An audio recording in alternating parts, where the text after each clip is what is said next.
আসসালামু আলাইকুম রোহান। কৃষি ডিপ্লোমা পাঠশালা পক্ষ থেকে তোমাদের সবাইকে স্বাগতম। আমি আছি তোমাদের আরাফাত ভাই। আজকে তোমাদের ম্যাথমেটিক্স 1 এর চ্যাপ্টার 1 এর পার্ট 2। আজকে আমরা পার্ট 2 তে শিখব হলো নির্ণায়কের প্রকারভেদ, নির্ণায়ক কত প্রকার ও কি কি, এবং আমরা মান নির্ণয় করা শিখব। এখন নির্ণায়কের প্রকারভেদ আমরা নির্ণায়ক দুই প্রকার শিখব। একটা হলো দ্বিতীয় পর্যায় নির্ণায়ক, দ্বিতীয় পর্যায়ের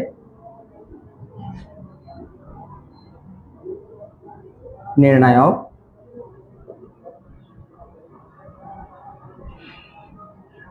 দুই নাম্বার হলো তৃতীয় পর্যায় নির্ণায়ক।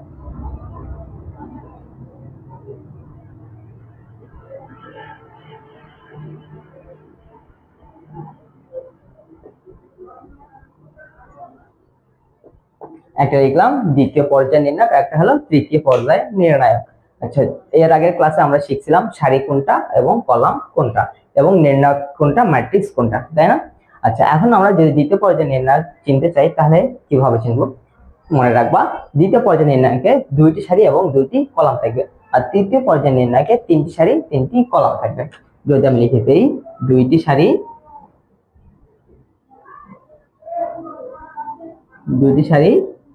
দুইটি কলাম, আর এখানে থাকবে তিনটি সারি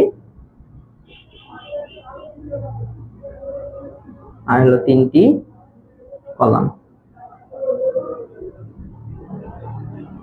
এই হলো আমাদের দুইটা নির্ণায়ক। যদি আমি উদাহরণ দিতে চাই তাহলে এরকম হবে, দেখো। এক নম্বরের জন্য দ্বিতীয় পর্যায় নির্ণায়কে যদি উদাহরণ দেই, দুইটি সারি দুইটি কলাম। দেখো, নির্ণায়কের শর্ত হলো দুইটি খাড়া বর্ণে থাকতে হবে এবং সারি হলো, দেখো এখানে দুইটি সারি দুইটি কলাম আছে। এই যে একটা কলাম, এই যে একটা কলাম, দুইটি কলাম, এবং এই যে একটা সারি এবং এই যে একটা সারি, আমাদের দুইটি সারি এবং দুইটি কলাম আছে। তার মানে এটা আমরা বলতেছি দ্বিতীয় পর্যায়ের নির্ণায়ক। এবং তৃতীয় পর্যায়ের নির্ণায়কে যদি আমি উদাহরণ দিতে চাই তাহলে কেমন হবে, দেখো। এই যে আমাদের খাড়া বন্ধনী দিয়ে দিলাম এবং এর ভিতরে এখন এলিমেন্টস গুলো লিখবো বা উপাদান লিখবো।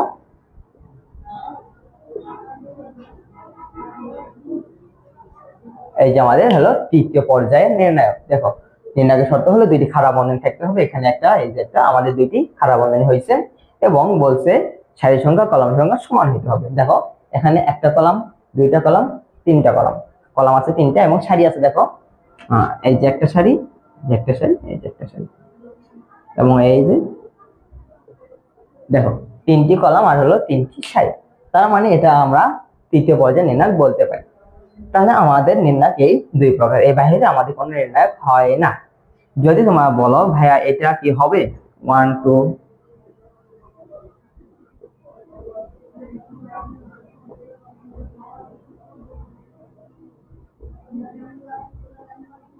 এরকম আসলে কোন নির্ণায়ক হয় না। দেখো, এখানে 1 2 3 4 চারটি সারি, সরি চারটি কলাম হয়েছে, 1 2 3 4 চারটি সারি হয়েছে, চারটি সারি চারটি কলামের আসলে কোন নির্ণায়ক নাই।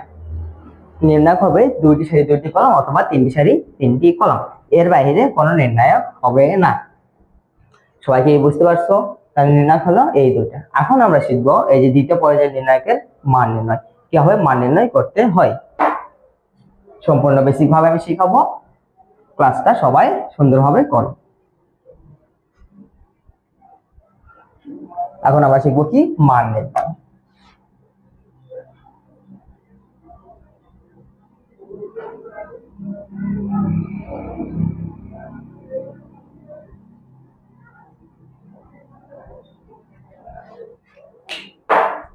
একটা উদাহরণ আমি যদি লিখি তাহলে দ্বিতীয় পর্যায়ের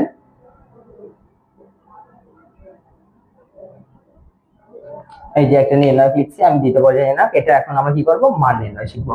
দেখো, মান নির্ণয় শেখার ক্ষেত্রে একদম সবচেয়ে সহজ ফর্মুলা আমি শিখাইতেছি। প্রথমে এই যে দুইটা খাড়া বন্ধনী আছে, দুইটা খাড়া বন্ধনী আমরা তুলে দিব, তুলে দিয়ে একটা প্রথম বন্ধনী নেব। এটা কি সবাই করতে পারবা? দুইটা খাড়া বন্ধনী তুলে দিয়ে একটা প্রথম বন্ধনী নিলাম, একদম সহজ কাজ। দেন আমরা এখানে একটা জিনিস লক্ষ্য করব, দেখো এখানে দুইটা জিনিস আছে 2 6 3 2। দেখো তো এখানে কর্ণ আছে আমাদের কয়টা? আমাদের দুইটা কর্ণ আছে, এই যে একটা কর্ণ, এই যে একটা কর্ণ। এখন এই দুইটা কর্ণের মাঝে একটা আছে প্রধান কর্ণ, একটা আছে গৌণ কর্ণ। এখন প্রধান কর্ণ কোনটা এবং গৌণ কর্ণ কোনটা এইটা আমাদের দেখতে হবে। দেখো এইদিকে একটা আর হলো এইদিকে একটা, তাই না? তোমরা খাতায় যেভাবে ধরো, খাতায় যেভাবে নাও নিয়ে এই বাম হাতটা খাতার এই পাশে রাখো, তাই না? বাম হাতটা খাতার এই পাশে, অর্থাৎ যে একটা খাতা, খাতা নিয়ে এই যে লিখতেছো, বাম হাতটা তোমার খাতার এই পাশে থাকবে এবং এখানে তোমরা অঙ্ক করতেছো, তাই না? আচ্ছা, এই খাতার এই পাশ থেকে এইদিকে যে কর্ণটা, অর্থাৎ এখানে যদি আমি খাতা ধরি, এখান থেকে এইদিকে আমাদের যে কর্ণটা, এইটা হবে আমাদের প্রধান কর্ণ। তাহলে আমি যদি খাতায় এভাবে ধরে এখানে হাত রাখি, তাহলে এইদিকে এই কর্ণটা আমাদের কি হচ্ছে? প্রধান কর্ণ, প্রধান। তাহলে এটা আমাদের হচ্ছে গৌণ। কি বুঝতে পারছি?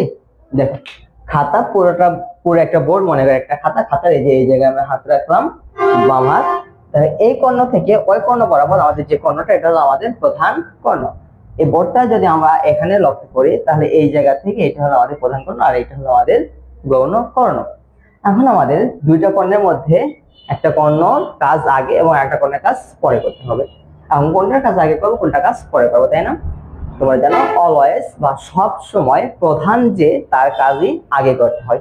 তার মানে প্রধান কর্ণের কাজ আমরা আগে করব এবং তারপর দ্বিতীয় কর্ণের বা গৌণ কর্ণের কাজ করব।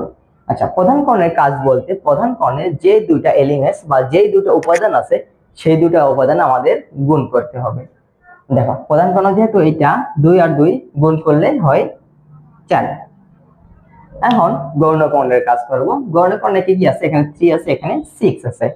3 আর 6 গুণ করলে হয় 18। এই পাশে আমরা 18 লিখলাম। দেখো আমাদের কাজ কিন্তু মোটামুটি শেষ। এখন মাঝখানে যে ভাইয়া ফাঁকা রাখলে, এখানে আমরা কি দিব? প্লাস দিব না মাইনাস দিব না গুণ দিব না ভাগ দিব, তাই না? মাঝখানে অলওয়েজ, সবসময় মনে রাখবা, মাঝখানে অলওয়েজ একটা মাইনাস চিহ্ন বসবে।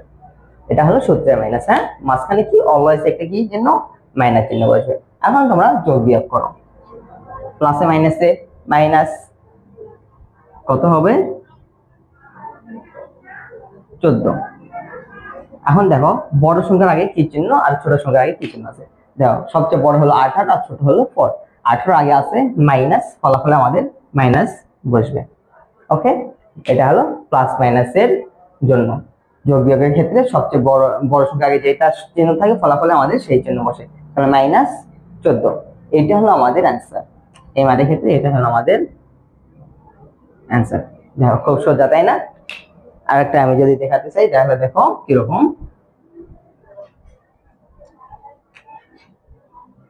6 - 2 3 1।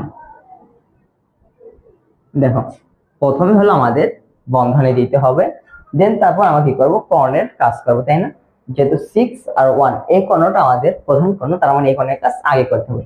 6 আর 1 গুণ করলে হবে 6, তাই না? এখন আমাদের এই পাশে আছে 3 আছে আর -2 আছে।